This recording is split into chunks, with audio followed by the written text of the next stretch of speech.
8 hanggang 9,000 piso umano ang kinukubra mula sa mga tumatanggap ng ayuda. Kaya ilang opisyal at kawani ng gobyerno sa Iloilo City ang sinampahan ng reklamo ng DSWD. Ang mga alegasyon mariing itinanggi ng 2 sa mga inireklamong barangay chairman. Saksi si Salima Refran. Dala ang bulto-bultong dokumento. Nagtungo si DSWD Secretary Rex Gatchalian sa Office of the Ombudsman pasado alas 10 kaninang umaga. Pinangunahan niya ang paghahain ng DSWD ng mga reklamong graft, grave misconduct at abuse of authority laban sa 14 na mga kapitan, kagawad at iba pang opisyal at kawani sa mga distrito ng Haro at Arevalo sa Iloilo City. Ang AICS kasi o ang Assistance to Individuals in Crisis Situations, kinukurakot umano. Pagkatapos ng payout, pag uwi ng mga benepisyaryo, kinuwers nila yung mga benepisyaryo na kunin yung porsyento nung payout. Sa 10,000 na ibinigay sa kanilang tulong pinansyal, pilit kunin yung 8,000 hanggang 9,000. Ang natitira na lang sa kanila halos 2,000 or 1,000. This is something that we will take very seriously, no? Dahil itong ayuda, assistance that are supposed to reach the people who need it the most, kinakaltasan ng mga tao na hindi naman karapat-dapat kumuha ng porsyento. 16 na barangay raw sa Iloilo City ang sangkot dito. Ang mga biktima, mga may sakit o namatayan na nangihingi ng medical o burial assistance. Tinatakot pa umano silang tatanggalin sa listahan kung hindi magbibigay sa mga taga-barangay. Kalat-kalat yung barangay, 16. Hindi siya nangyari sa isang lugar lang. So obviously merong parang concerted modus operandi. Pati yung halaga na hinihingi kasi may pattern, 8 to 9,000. Natatakot sila kasi minsan may misrepresentation na kapag hindi ka nagbigay ngayon, hindi ka na namin lalagay sa listahan. Pero ang sagot namin, hindi naman sila ang gumagawa ng listahan. Hinihingi rin ng DSWD na isailalim sa preventive suspension ng lahat ng kanilang inireklamo. Ayon sa isa sa mga inireklamo na si Kapitan Amadeo Sultan ng Barangay Simon Ledesma Haro, ginawa lang venue ng AICS payout ang gym ng barangay noong November 12. Ako na yung lugar, hindi kaya ako pumuluyo ang nag-payout. Limpyo konsensya ko, galing kay Guro mawian ko sa mga tao nga nakakilala sa akon. Sila dapat imbestigaran nila anay ako, antes ko nila husgaran. Nanindigan din si Barangay Quezon Arevalo Chairman Visamin Cañal na wala siyang kinalaman sa pangangalta sa payout. One DSWD, una DSWD ng release ng kwarta. Ang recipient ang nagbatong kwarta. Anong ako na? Ising ko ay ko na. Sinusubukan pa ng GMA Integrated News na makuha ang panig ng iba pang inireklamo. Daraan muna sa evaluation ng Ombudsman ng reklamo bago sumailalim sa administrative adjudication. Ang DSWD maghahain pa raw ng dagdag ng mga reklamong kriminal. Umaasa ang ilang nagre-reklamo na makukulong at matatanggal sa pwesto ang mga respondent. Hindi na po silito lang hindi mo surihi. Mataway pagtugan na kwarta. Para sa GMA Integrated News, ako si Salima Refran, ang inyong saksi. Naghain ng motion for reconsideration ang kampo ni dating Congressman Zaldi Co. kaugnay sa pagkansela sa kanyang pasaporte. Itinuturing ngayon si Co at 3 opisyal ng SunWest Corporation na mga fugitive from justice. Saksi si June Veneracion. Pinasok ng NBI ang condominium building sa Bonifacio Global City sa Taguig, kung saan may unit umano si dating Congressman Zaldi Co. Bit-bit nila ang search warrant mula sa korte para halugugin ang unit ni Co kaugnay ng posibleng paglabag sa Anti-Graft and Corrupt Practices Act. Sa bisa ng search warrant, pwedeng pwersahang magbukas ng mga vault ang mga ahente ng NBI.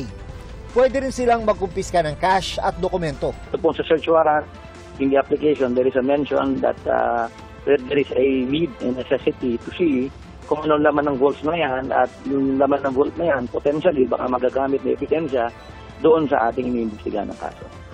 Naharap si Co sa mga kasong graft at malversation kaugnay sa 289 milyon peso flood control project sa Nauhan Oriental, Mindoro. Batay sa resolusyon ng Sandigan Bayan 5th Division na humahawak ng kasong graft laban kay Co, itinuturing ng fugitive from justice ang dating kongresista. Ibig sabihin, tumakas siya para iwasan ang prosekusyon o parusa laban sa kanya. Dahil fugitive from justice, pinapayagan na ng batas ang pagkansela sa kanyang passport, bagay na ginawa na ng DFA kahapon. There will be a request for the issuance of a red notice no? And well, this will be sent to Interpol. Hopefully, Interpol will accede to the request of the Philippine government, no, to restrict the travel, or if it's possible to have Mr. Zaldico brought back. Itinuturing na rin ng korte na fugitive from justice ang tatlong opisyal ng SunWest Corporation. Kansilado na rin ang kanilang mga pasaporte. Ayon sa abogado ni Ko na si Attorney Roy Rondain, naghain na sila ng motion for reconsideration kaugnay sa utos na kanselahin ang pasaporte ni Ko. Umaga kahapon lang sila nakakuha ng kopya ng motion ng ombudsman na humihiling na makansela ang passport. May 5 araw pa raw dapat o hanggang Lunes para magkomento ang kampo ni Ko. Ayon kay Rondain, dahil naantala ang pagdating ng kopya ng motion ng ombudsman, napaniwala umano ang korte na nag-waive ang kampo ni Ko ng karapatang tutulan ng motion. Kaya premature raw ang pagkansela ng DFA sa kanyang passport. Nagtungo naman sa tanggapan ng NBI kanina ang abogado ng mga Discayas Attorney Cornelio Samaniego.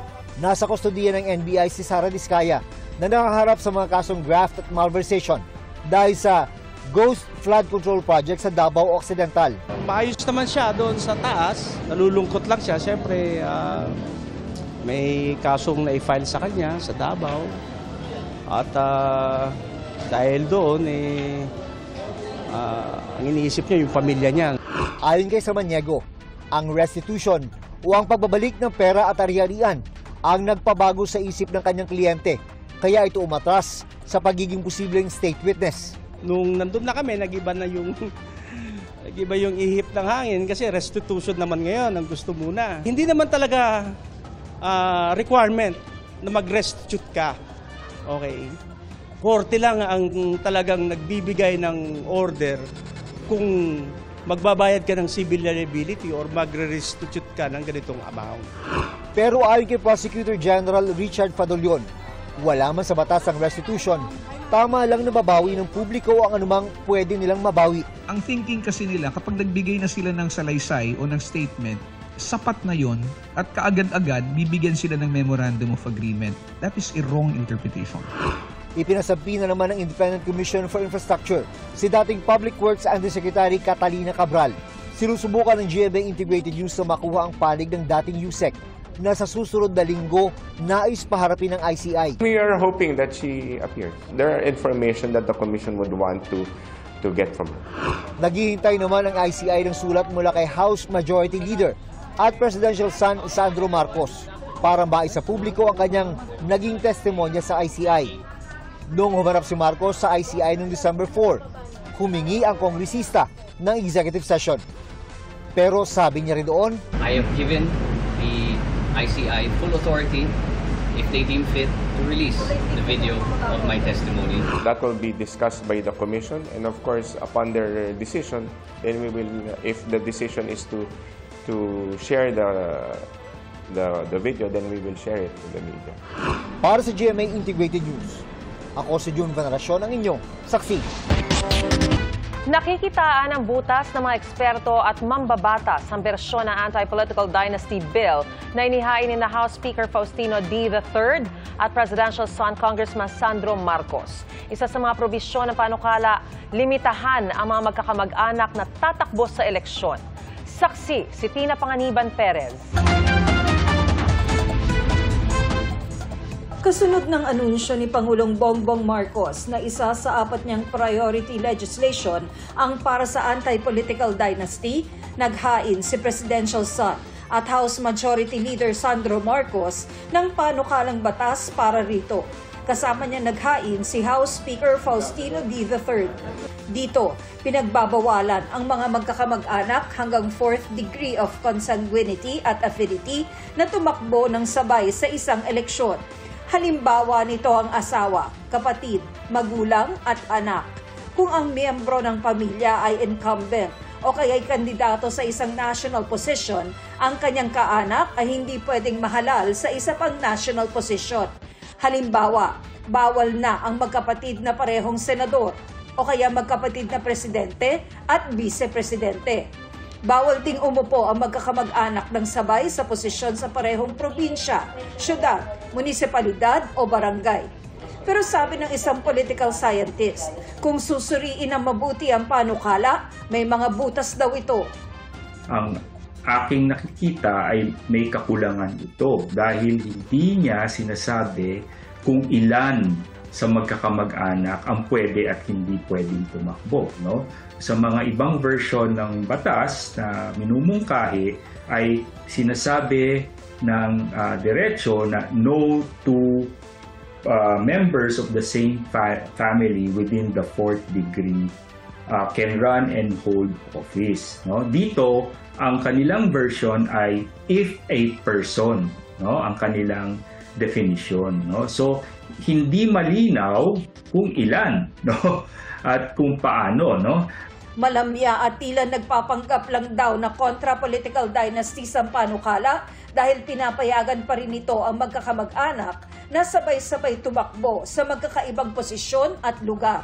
Tapos, ang isa pa, ang kanilang pagkakalatag ng kanilang listahan ng bawal tumakbo ay ayon sa teritoryo or hierarchical territory, no, national, sa local, no, whether provincial, municipal, city or barangay, no. Kaya lang, no, hindi maliwanag paano kung may overlapping constituency, no. Halimbawa, hindi ka nga tumakbo sa isang distrito, bilang kongresista, tatakbo ka naman dun sa ibang distrito, sa ibang probinsya or sa ibang jurisdiction. No? So, kailangan linawin ito, kung hindi, iisipin ng mamamayan at mga nagmamasid na ito'y mga loophole.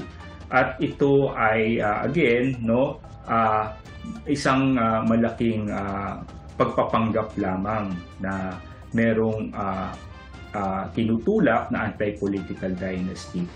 Mahigit 100 panukala kontra political dynasties ang inihain na rito sa Kamara at ang ilang may akda na kukulangan sa panukalang inihain ni na Speaker D at House Majority Leader Marcos.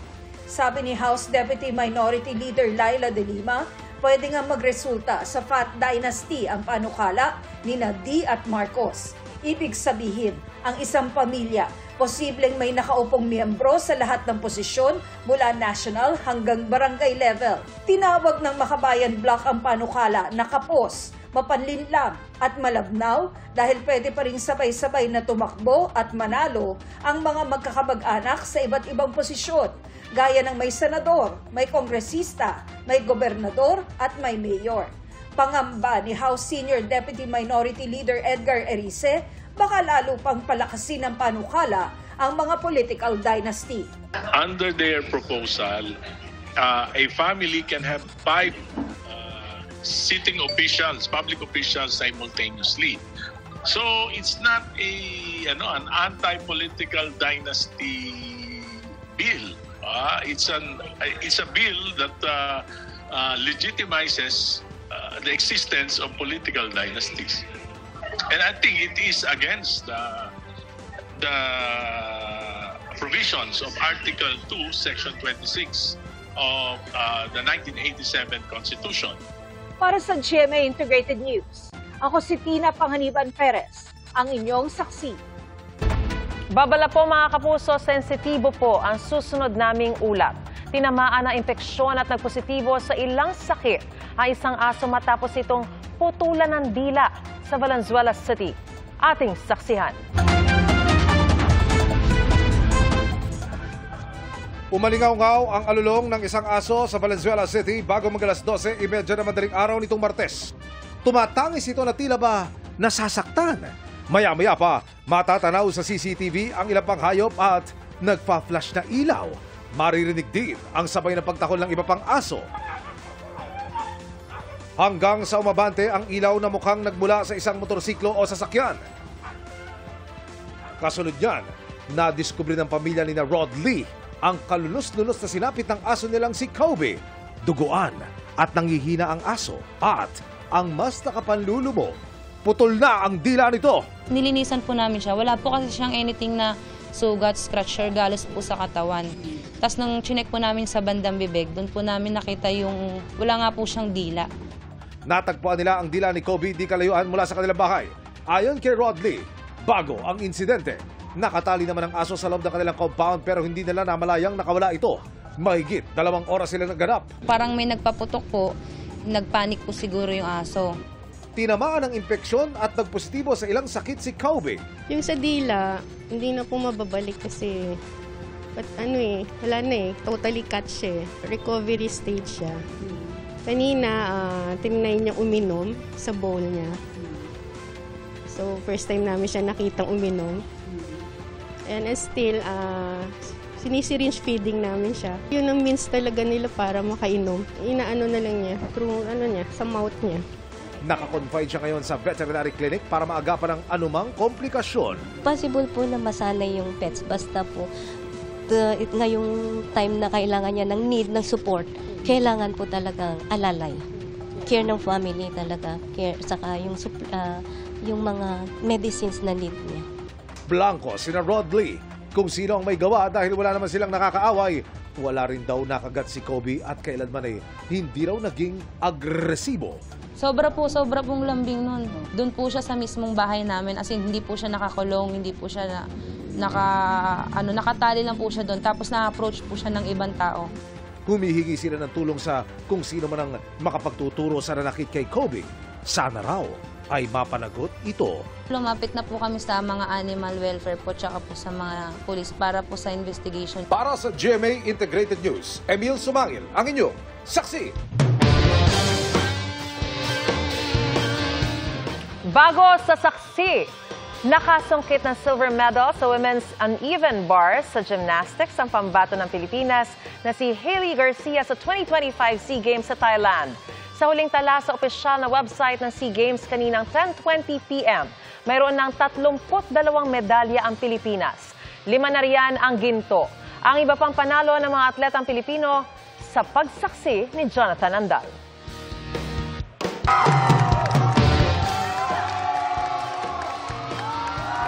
Di maitago ang saya ng mga Pilipino nang mapabagsak ni Kimberly Custodio ang kanyang kalaban sa 48 kg weight division sa Jiu-Jitsu. Bagamat first-timer sa SEA Games, ginto ang iuuwing medalya ni Custodio na 3-time Jiu-Jitsu World Champion din. Sobrang saya ko. Grabe yung support ng mga Pilipino dito.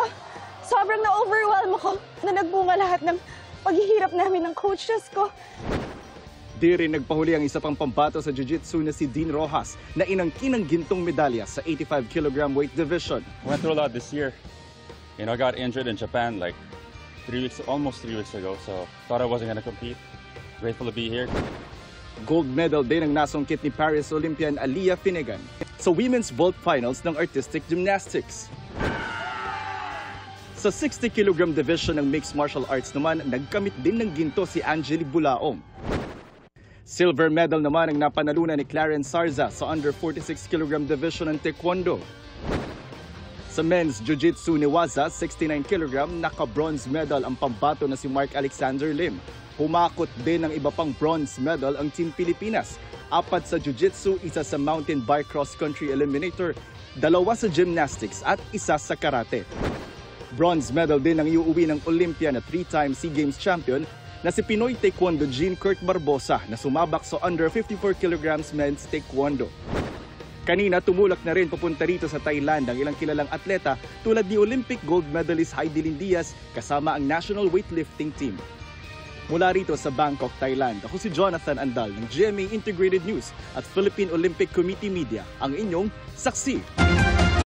Mga kapuso, maging una sa saksi. Mag-subscribe sa GMA Integrated News sa YouTube para sa iba't ibang balita.